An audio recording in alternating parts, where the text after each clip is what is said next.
I never imagined my life would turn into a courtroom battle.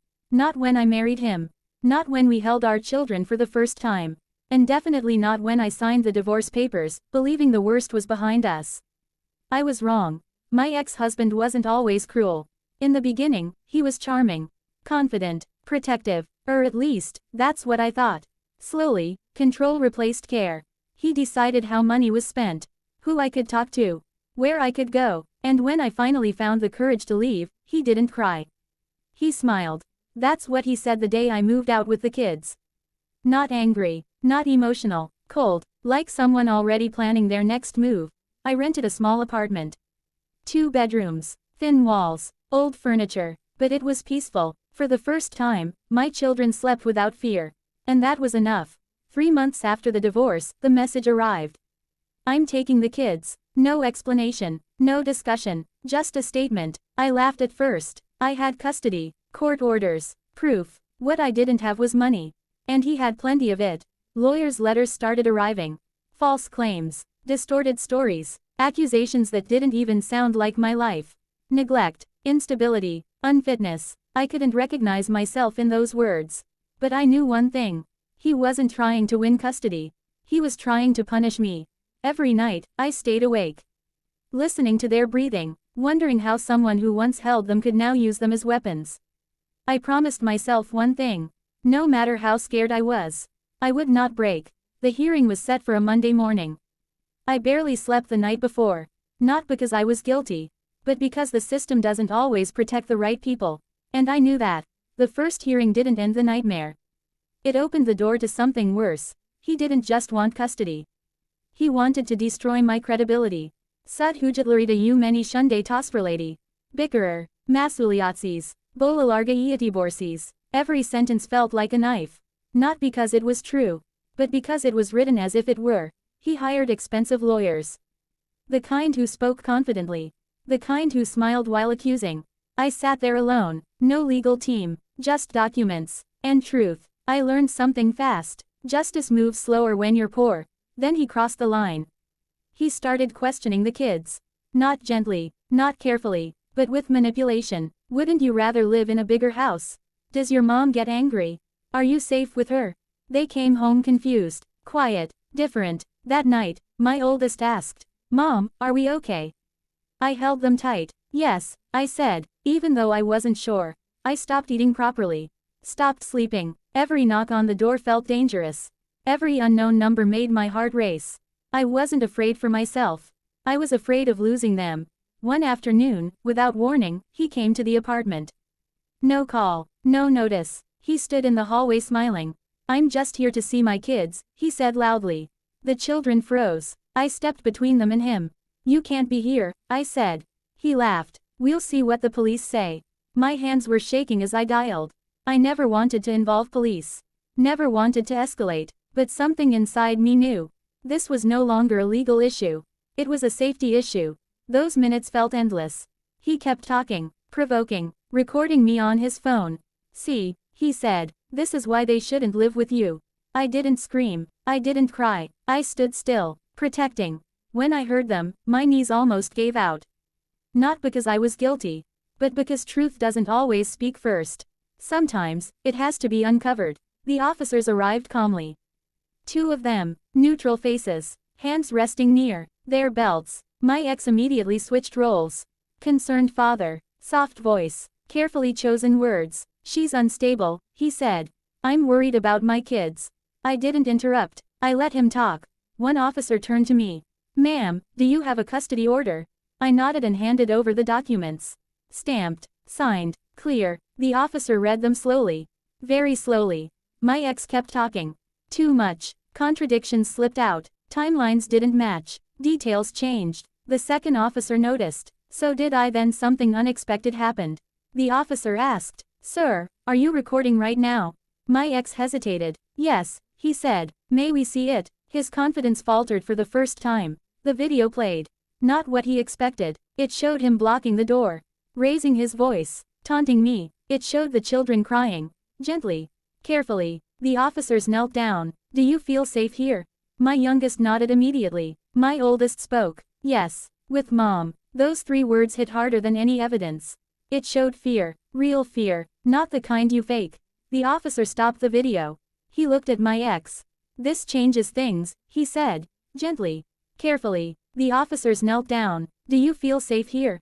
My youngest nodded immediately. My oldest spoke. "Yes, with Mom." Those 3 words hit harder than any evidence. The officers stepped aside with my ex. Their voices were low, firm. I couldn't hear everything, but I saw his face change. Control slipping, confidence draining. One officer came back to me. "Ma'am, you did the right thing calling us." I almost cried, not from relief, from validation. They warned him, documented everything, filed a report, advised him to leave. Immediately, he tried to protest. They didn't listen. As he left, he looked back at me. Not angry, exposed. For the first time, his power didn't work. The apartment felt silent. Heavy. Then my oldest hugged me. "You protected us," they said. And in that moment, every fear was worth it. What happened that day didn't end the battle. It exposed it. And once the truth surfaces, it doesn't disappear quietly. The police report became more than paperwork. It documented his intimidation, his manipulation, the children's emotional distress. For the first time, the system saw what I had been living. Still, the fight wasn't over. Time, energy, peace, hearings turned into months. Months into a year. Every appearance meant reliving the fear. But I showed up. Every time. In court, he cried. Spoke about how much he missed the kids. How I was turning them against him. He wore pain like a costume. But truth doesn't need acting. When it was my turn, I didn't attack him. I spoke about routines. School mornings, homework nights, doctor visits. I spoke about stability. Because children don't need drama. They need consistency. The court appointed a child advocate. Someone neutral. Someone trained. They visited our home. They listened, observed, asked questions. And they saw peace. The advocate's report was simple. The children were thriving, emotionally safe, academically stable, secure. That was enough. The courtroom was silent. The judge looked directly at him. "Your behavior," she said, "has raised serious concerns." Then she turned to me. "You have demonstrated consistent care and protection." My hands shook, not from fear, from relief. Full custody remained with me. Supervised visitation for him, mandatory counseling, boundaries enforced. I went home, made dinner, helped with homework, read bedtime stories. Victory didn't look loud, it looked normal. That night, they slept deeply. No nightmares, no questions, just rest. And I realized something. Protection isn't loud, it's persistent. When the fight ended, I expected peace to arrive instantly. It didn't. Survival leaves echoes. The house was calm. No threats, no lawyers calling, no sudden knocks at the door. Yet my body stayed alert. Trauma doesn't disappear when danger leaves. It waits. Some days I felt strong. Other days, broken. A smell, a sound, a random memory. And suddenly I was back in that hallway, protecting my children with my body. I learned not to rush healing. You don't sprint out of survival mode. You walk. The kids needed reassurance. Not lectures. Routine became medicine. Breakfast at the same time. School drop-offs with smiles. Bedtime stories every night. Consistency told them what words couldn't. You're safe now. I started therapy. Not because I was weak. Because I was done carrying everything alone. For the first time, I spoke freely. About fear, about guilt, about the weight of being the only shield between danger and innocence. Something unexpected happened. As I healed, other women began to talk to me. Quietly at first. "I'm going through something similar. How did you survive?" I realized my story wasn't just mine. I returned to work with a new mindset. I wasn't apologetic anymore. I had protected my children through hell. Meetings didn't intimidate me. Life had trained me harder than any job ever could. Strength wasn't yelling.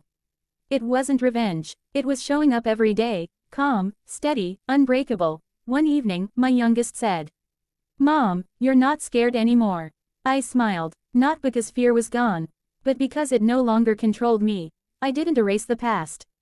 I integrated it. Pain became wisdom. Fear became awareness. Survival became leadership. I thought it was over.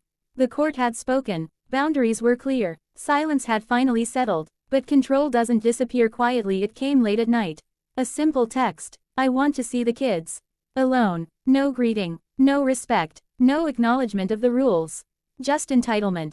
For a second, my chest tightened. Muscle memory. Fear remembers faster than logic, but something was different this time. I wasn't alone anymore. I didn't argue.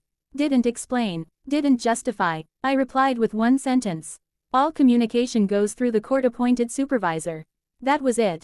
The messages that followed told the truth. Anger, threats, blame, then silence. And I understood something important. People who lose control always reveal themselves. I saved everything. Screenshots, dates, times. Not out of fear, out of strength. Because preparation is power. I forwarded the messages. The response was swift. A formal warning, stricter supervision, clear consequences. This time, the system listened, and that mattered. They slept peacefully, played freely, laughed without hesitation. Protection isn't about confrontation, it's about prevention. That night, I sat alone in the quiet living room. No shaking hands, no racing thoughts, just calm. I realized I wasn't waiting for the next attack anymore. I was living. Freedom doesn't always announce itself. Sometimes it arrives as silence. You don't need to fight endlessly. You need to stand firmly. Boundaries don't invite war, they end it. For a long time, I thought strength meant fighting. Raising my voice, proving my point, winning every argument. I was wrong. Real strength is staying calm when someone wants chaos. It's choosing protection over pride. It's documenting instead of reacting. It's knowing that your children don't need to see you win a battle. They need to see you keep them safe. Before all of this, I thought being a good mother meant being loving. Now I know it also means being brave. Brave enough to say no. Brave enough to stand alone. Brave enough to trust your instincts even when others doubt you. I no longer try to convince people. The truth doesn't need persuasion. It shows itself in healthy children. In peaceful homes. In laughter that isn't forced. The system isn't perfect. But it listens when you stay consistent. When you stay documented. When you don't give up. Justice doesn't always arrive fast. But it does arrive prepared.